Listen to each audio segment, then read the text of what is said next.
Hello, good morning दोस्तों। आज हम बात करेंगे कि मंडे यानी 10 नवंबर 2025 को निफ्टी कैसे खुलेगा और क्या हो सकता है। और इसके अलावा एक ऐसा भी सुपर स्ट्रॉन्ग स्टॉक्स के एनालिसिस करेंगे जहां पर मंडे से कमाई के चांसेस हो सकते हैं। मैं दोस्तों आपको दो बातें कहना चाहता हूं। पहली बात तो ये कि मैं सेबी रजिस्टर्ड एडवाइज़र नहीं हूं। कुछ भी बाय और सेल करने से पहले अपने फाइनेंशियल एडवाइज़र से पूछिए। ये वीडियो प्योरली एजुकेशनल है। That is number one. और दूसरी बात यह है कि हम दोनों साथ रहेंगे और शेयर मार्केट को जानने की कोशिश करेंगे, समझने की कोशिश करेंगे, एजुकेशन लेंगे कि पैसा कैसे कमाया जा सकता है। तो चलिए दोस्तों, सबसे पहले हम देखते हैं कि मंडे यानी कि जब 10 नवंबर को मार्केट खुलेगी तो उसमें क्या क्या पॉसिबिलिटीज़ हैं। जो मैं आपको जानकारी यहाँ दे रहा हूँ, मैं दावे से कह सकता हूँ कि आपको इतनी एक्सटेंसिव जानकारी टेक्निकल्स की नहीं मिलेगी कहीं भी। तो चलिए सबसे पहले देख लेते हैं कि बैंक निफ्टी मंडे को क्या बोल रहा है। तो दोस्तों आप देख लीजिए, ये मैंने चार्टिंग लगाया हुआ है और यहाँ पर बैंक निफ्टी है। 6 महीने का ये मैंने चार्ट लगाया हुआ है ताकि ये सब कैंडल्स आराम से दिख जाएं। तो निफ्टी के अंदर जो बैंक निफ्टी है उसकी वेटेज है 39%। मोटा मोटा समझ लीजिए कि अगर बैंक निफ्टी नीचे है तो बहुत मुश्किल है कि जो शेयर मार्केट है वो ऊपर चली जाए, होल शेयर मार्केट ऊपर चली जाए। तो देख लेते हैं दोस्त कि यहाँ पर जो चार्ट पैटर्न है क्या बन रहा है। यहाँ पर ये जो चार्ट पैटर्न है आप देखिए कि जो सेकंड कैंडल है ये एक बुलिश कैंडल है और ये जो बियरिश कैंडल है इसकी बॉडी को पूरा का पूरा खा गई है, यानी कि एनगल्फिंग हो गई है। टेक्निकल लैंग्वेज में इसको समझें तो जो पहली कैंडल है उसके नीचे ओपनिंग हुई और पहली कैंडल के ऊपर क्लोजिंग हुई, पूरा एनगल्फिंग हो गया यहाँ पर।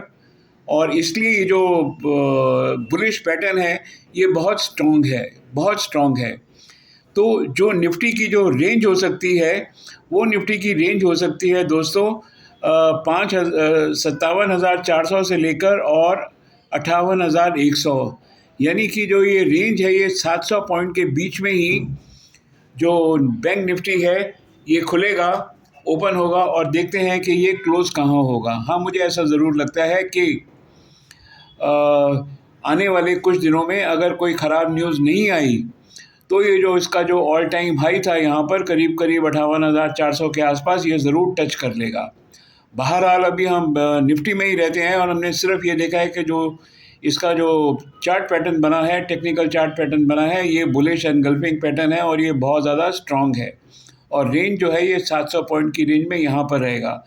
फर्दर इसको और स्टडी कर लेते हैं कि ये जो मैकडी है, मैकडी की जो ब्लू लाइन है ये नीचे की तरफ है लाल लाइन के, तो थोड़ी ये नेगेटिव है और जो आरएसआई है ये ऊपर की तरफ जा रहा है, ये पॉजिटिव है। तो अगर इसको मैं बोलूँ तो ये दोनों मिला के मॉडरेटली पॉजिटिव ही हैं, ठीक है। तो अब दोस्तों सवाल ये है कि जो चार्ट पैटर्न भी पॉजिटिव है और ये जो दोनों में अगर इसको मैं मिला के समझूँ ये भी मॉडरेटली पॉजिटिव है, तो मुझे लगता है कि जो मार्केट जो ओपन होगी मंडे को यानी कि 10 नवंबर को वो पॉजिटिव होनी चाहिए। इसके आगे देख लेते हैं कि दूसरा जो एक दिग्गज है जिसका वेटेज है 8%, तो वो है रिलायंस इंडस्ट्रीज़। ये देखिए मैंने रिलायंस इंडस्ट्री लगाया हुआ है। तो अगर इन दोनों चार्ट्स को समझेंगे 39% प्लस 8%, तो दैट मीन्स 47% वेटेज होता है इन दोनों का स्टॉक मार्केट के अंदर। बिना इन दोनों के ऊपर गए तो किसी कीमत के ऊपर भी जो स्टॉक मार्केट है ये ऊपर नहीं जाएगी। तो चलिए दोस्तों देखते हैं कि जो रिलायंस है इसका जो टेक्निकल चार्ट है वो क्या बोल रहा है। इसने यहाँ पर एक पियर्सिंग पैटर्न दिया है। पियर्सिंग पैटर्न का मतलब यह है कि इसकी जो ओपनिंग है, जो पहली कैंडल है उसके 50% से ऊपर हुई है वो जो ओपनिंग, और क्लोजिंग जो है इसकी क्लोजिंग पहली कैंडल से नीचे हुई है। ये एक स्ट्रॉन्ग नेगेटिव क्लोज है। मुझे ऐसा लगता है कि रिलायंस जो कि 14,1478 के ऊपर क्लोज हुआ है, ये थोड़ा सा और नीचे 1468 या 1470 पर क्लोज हो सकता है। इसके अलावा क्लोज होने का मतलब है at the end of the day. इसके अलावा दोस्तों अगर आप देखिए तो यहाँ पर जो ब्लू मैकडी लाइन है ये ऑलरेडी इसको टच कर गई है, सिग्नल लाइन को, एक स्लाइटली नेगेटिव है, और जो आरएसआई है वो तो उसका डायरेक्शन नीचे की तरफ है, वो नेगेटिव है ही। तो all said and done, stock market में तो कुछ भी हो सकता है, लेकिन मुझे ऐसा लगता है कि जो इसकी क्लोजिंग होगी 10 नवंबर को, रिलायंस की 10 नवंबर की क्लोजिंग जो है वो थोड़ी डिक्लाइन होगी, और जो बैंक निफ्टी है ये ऊपर जाएगा। इन दोनों को मिला लें तो चांसेस हैं कि मंडे को जो मार्केट ओपन होगी वो भी थोड़ी सी ऊपर होगी, और जो क्लोज होगी वो मॉडरेटली अप क्लोज होगी। चलिए आगे देखते हैं कि निफ्टी जो है ये फाइनली निफ्टी क्या बोल रहा है। निफ्टी ये बोल रहा है कि इसका जो लेवल है ये 25,200 और 25,600 यानी कि 400 पॉइंट के बीच के अंदर ही वेरी करेगा, राइट। यहाँ पर निफ्टी बोल रहा है कि यहाँ पर एक स्पिनिंग टॉप का पैटर्न लगा है, इसलिए जो ट्रेंड है वो ना पॉजिटिव है ना ये ट्रेंड नेगेटिव है। लेकिन दोस्तों इसका जो लॉन्ग टर्म ट्रेंड है वो ऑलरेडी ब्रेक होके नेगेटिव पे आ चुका है। कल हो सकता है ये ऊपर जाए मॉडरेटली, ऐसा मुझे लगता है। लेकिन अगर आप ये देख लें कि यहाँ पर निफ्टी का जो ब्लू लाइन है वो नीचे की तरफ है, और जो RSI है वो भी नीचे की तरफ है।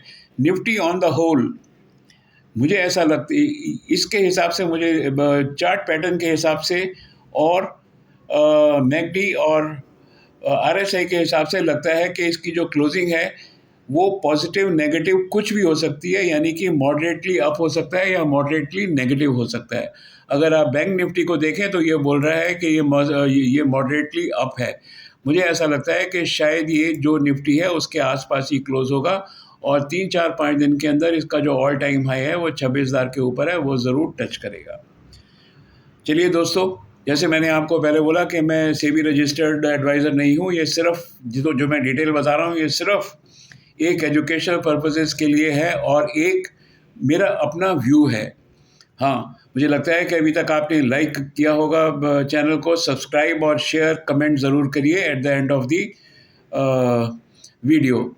अब एक ऐसा स्टॉक देख लेते हैं जिसके जो रिज़ल्ट्स हैं वो एकदम सुपर डुपर आए थे, सुपर एक्सीलेंट रिजल्ट से जुलाई टू सितंबर क्वार्टर के अंदर, यानी कि पिछले क्वार्टर में 2025 में, और उसका नाम है थायरोकेयर। अनएक्सपेक्टेडली बड़े स्ट्रॉन्ग इसके रिजल्ट्स आए थे, और जैसे ही इसके रिजल्ट आए इसने एकदम ये शूट किया। शूट करने के बाद ये नीचे आया। अब यहाँ पर आप देख लीजिए इसने एक बुलिश एनगल्फिंग पैटर्न दिया है। Body of the first candle is inside the body of the second candle. ये बुलिश है सिग्नल है, और ये इशारा कर रहा है कि जो शेयर है ये कल ऊपर जाना चाहिए। चलेगा तो ये मार्केट के साथ ही। इसके अलावा देख लेते हैं कि इसका जो मैकडी है, मैकडी का डायरेक्शन ऊपर है, RSI का डायरेक्शन ऊपर है। तो मुझे ऐसा लगता है कि जो एनगल्फिंग पैटर्न है अगले 1-2 दिन के अंदर ये जो है अपना जो ऑल टाइम हाई है 450-460 उसको भी ये क्रॉस कर सकता है बहरहाल। क्योंकि जैसे मैंने बोला कि मैं सेबी रजिस्टर्ड एडवाइज़र नहीं हूँ, इसलिए आप अपने जो फाइनेंशियल एडवाइज़र हैं उससे आप ज़रूर पूछ लीजिए। दोस्तों कमेंट करिए कि आपको ये जो वीडियो है कैसा लगा। डेफिनेटली कमेंट करिए आपको ये वीडियो कैसा लगा, क्या ये इन्फॉर्मेटिव था। इसको 2-1 बार ही देखिए, खुद समझने की कोशिश करिए, किसी पे डिपेंड मत करिए, so that you can always have your own view. चलिए मेरे अगले वीडियो का इंतज़ार करिए, देखते हैं अगला वीडियो किस टॉपिक के ऊपर है। Thank you very much and have a nice day.